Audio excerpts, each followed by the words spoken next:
एखाद्यावर तू जीव लावतोस, पण तो अथवा ती तरीही तुला लागेल असंच वागतात आणि ह्याच गोष्टीचा तुला प्रचंड त्रास होतो. हो ना? चल, ह्यावर तुला योग्य मार्ग दाखव. मला सांग, एखाद्याने कसं वागावं अथवा वागू नये हे तुझ्या हातात आहे का? नाही ना.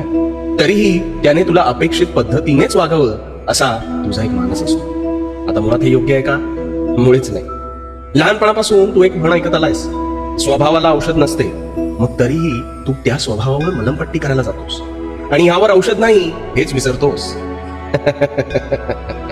इथे समोरच्याची नाही, तुझी मानसिकता बदलण्याची गरज आहे. इच्छा, आकांक्षा आणि अपेक्षांचं ओझ हे तुझ्या स्वतःसाठी बाळग रे, दुसऱ्यांसाठी नाही. आणि म्हणून तुला त्रास होतो. आता समज तुला एखादं टाळं उघडायचंय आणि त्या टाळ्याची चावी न लावता तू दुसरीच चावी लावून ते टाळं उघडण्याचा प्रयत्न करतोस. आता तुला ठाऊक आहे ह्या चावीने हे टाळं उघडणारच नाही, पण तरीही चुकीची अपेक्षा ठेवून तू ते टाळं उघडण्याच्या आतोनात प्रयत्न करतोस. आता ह्यात चूक कोणाची आहे बरं? टाळ्याची का तुझी? तुझ्या आयुष्यात असणाऱ्या प्रत्येक माणसाची ज्याच्या त्याच्या स्वभावाची एक स्वतंत्र चावी ही त्या माणसांकडेच आहे.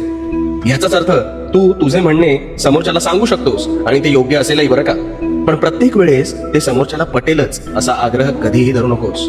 आणि तो धरतोस म्हणून तुला त्रास होतो.